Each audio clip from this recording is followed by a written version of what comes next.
Hi,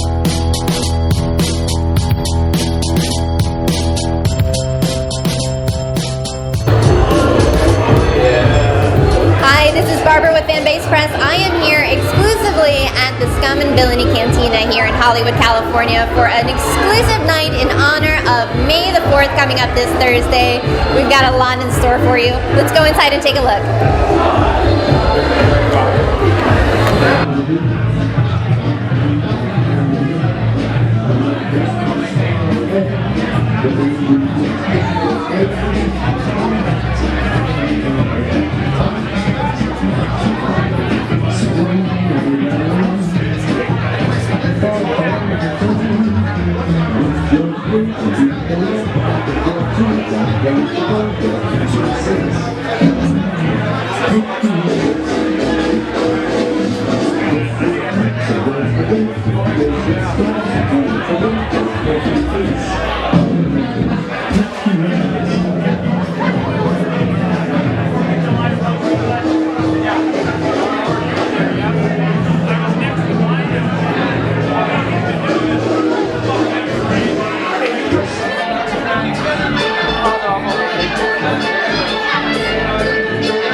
With Fanbase Press, I'm here at the SCUM Villainy Cantina with JC Reifenberg, the creator of all of this amazingness that you see here. JC, thank you so much for chatting with me. Oh yeah, thank you guys for coming. This is like the best part of being here. It's just sharing my story and hearing other people's stories. Well, for our viewers who may not be familiar, what inspired you to start all of this? So from the time I was a little kid and playing with toy guns and just role-playing with my friends, I always wanted to create a life-size play set where I could pretend to be an action figure. and my girlfriend designs bars and restaurants for a living. Oh, that's amazing. And so I was back at home with my mom's house, and I was looking at all my old toys and talking to my old friends about the good old days. And my girlfriend was with me for the first time, and the tumblers and the lock all clicked into place, and the light bulb went off, and I was like, we could do something inspired by, the geeky bars that we all grew up loving. And so it was, just taking the knowledge that I've had my whole life from watching movies and building a space that was inspired by that stuff, right. But also works for Earthlings. That's wonderful. And how long would you say it took you to go from the genesis of the idea to what you see before you? So when I first had the idea, it was in June. Okay. And then my girlfriend and I partnered with a restaurant group, and there was a lot of how are we going to do it? How can we do it? Right. And how can we make it cool? And one of the ideas was,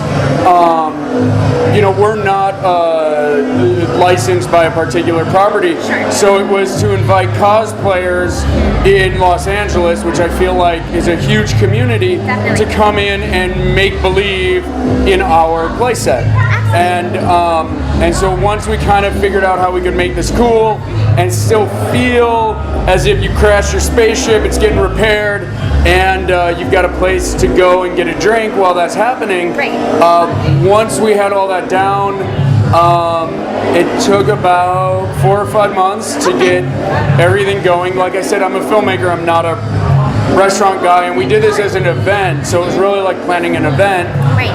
The restaurant build out was about 7 weeks. Okay. And nothing was here. We built basically everything out, and geeks are notorious for their attention to detail. Yeah. And so we really wanted to, I wanted to give thickness to the walls walls and the windows and make you feel like you're hanging out in a real spot. Right. Walk up and down Hollywood Boulevard and I will challenge you to find a bar or a restaurant that doesn't have a television set in it. That's true. And we don't have that because we want people to engage with other people. And in this environment, it's really easy to do that. Right.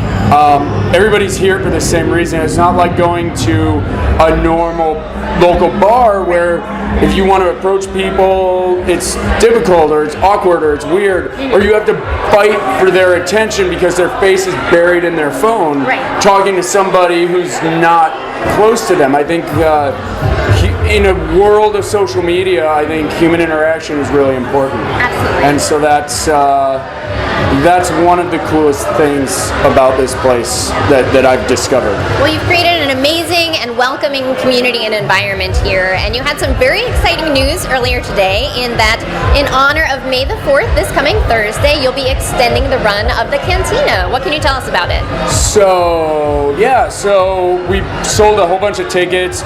We basically sold out 2 months, and people come in and have so much fun that we wanted to keep it going. So on Thursday, May 4th, we're going to put up another block of tickets for the month of June and see how we do, and if people dig it and want to buy tickets, we'll be here. Excellent. And for those who are at home watching this right now, if they're in the LA area or if they want to fly here, what is the best way for them to get tickets? So SCUMandVillainy.com will have a link, the Scum and Villainy Facebook page, which you can just search Scum and Villainy Cantina. We'll have links on there, and yeah, or if you can't get tickets, we do have walk-up spots available at certain dates in May, and we post about that on our Facebook page every afternoon, like, hey, we've got 20 spots if you want to walk in, and there's a small cover charge at the door, but we try to keep it cool and try to encourage people to come back.